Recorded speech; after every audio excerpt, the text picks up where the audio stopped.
بسم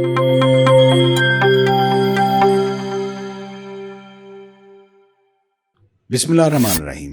السلام علیکم، میرا نام ہے محمد عثمان اور آپ دیکھ رہے ہیں MU گلوبل۔ آئیے آج کی ویڈیو شروع کرتے ہیں۔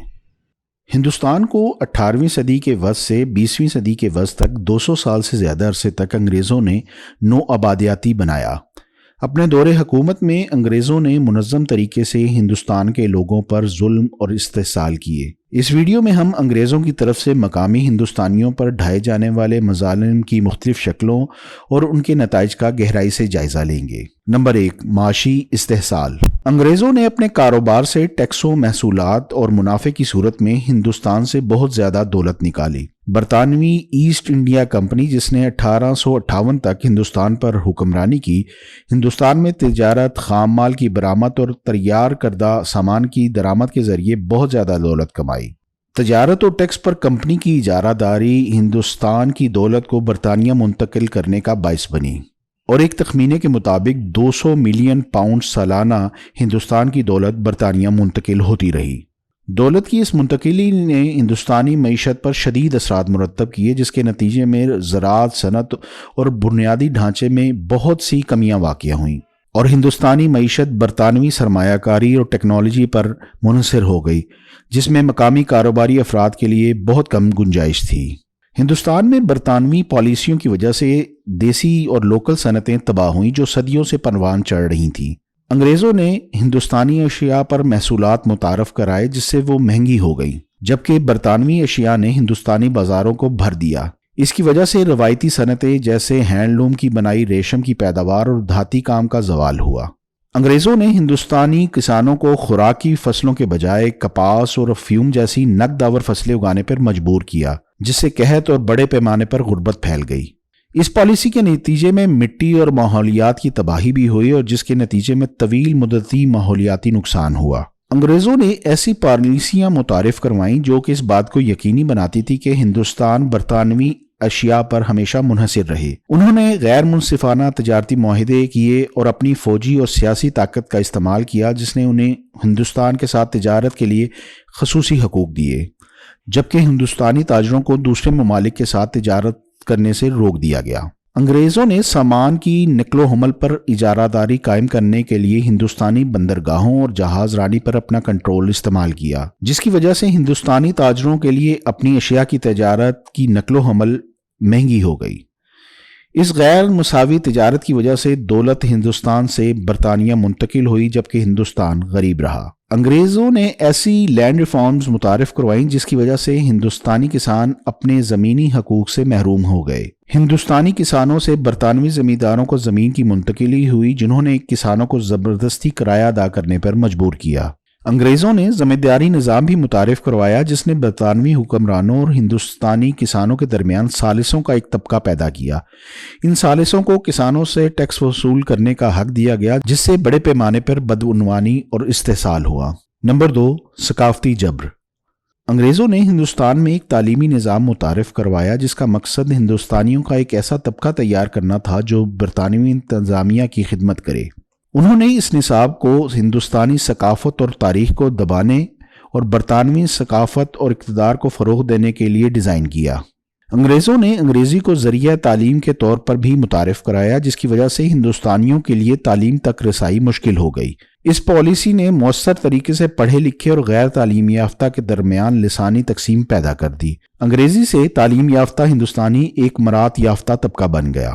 انگریزوں نے انگریزی کو انتظامیہ اور تعلیم کی زبان کے طور پر فروغ دیا، جس کی وجہ سے ہندوستانی زبانوں کو نظر انداز کیا گیا۔ انگریز ہندوستانی زبانوں کو کمتر اور غیر مہذب سمجھتے تھے، جس کی وجہ سے ہندوستانی زبانوں اور ادب کا زوال ہوا۔ اس پالیسی کے ہندوستانی ثقافت اور شناخت پر شدید اثرات مرتب ہوئے، جس کی وجہ سے زبان اور ثقافتی ورثے کو نقصان پہنچا۔ اس نے غیر انگریزی بولنے والے ہندوستانیوں کو پسماندہ کرنے میں بھی اہم کردار ادا کیا، جنہیں تعلیم اور انتظامیہ کے فوائد سے محروم رکھا گیا تھا۔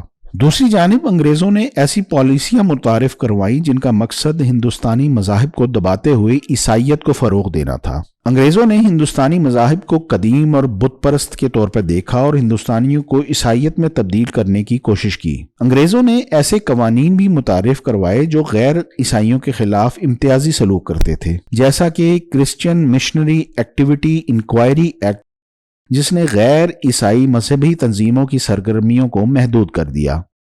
انگریزوں نے ہندوستانی فن اور فن تعمیر کو تباہ کر کے رکھ دیا۔ ان کی نظر میں ہندوستانی فن اور فن ثقافت قدیم اور پسماندہ تھے۔ انگریزوں نے فن تعمیر اور فن کی یورپی طرزیں متعارف کروائیں جو ہندوستان میں نیا معمول بن گئیں۔ اس پالیسی کے ہندوستانی فن اور فن تعمیر پر شدید اثرات مرتب ہوئے، جس کے نتیجے میں بہت سے روایتی انداز اور تکنیکوں کو نقصان پہنچا۔ اس نے ہندوستانی فنکاروں اور کاریگروں کو پسماندہ کرنے کے لیے بھی اہم کردار ادا کیا، جو نئی یورپی طرز کا مقابلہ کرنے سے قاصر تھے۔ نمبر 3، سیاسی دباؤ۔ انگریزوں نے ہندوستان میں نوبادیاتی حکمرانی کا نظام متعارف کروایا، جس کا مقصد ہندوستانی وسائل کا استحصال اور ہندوستانی عوام کو محکوم بنانا تھا۔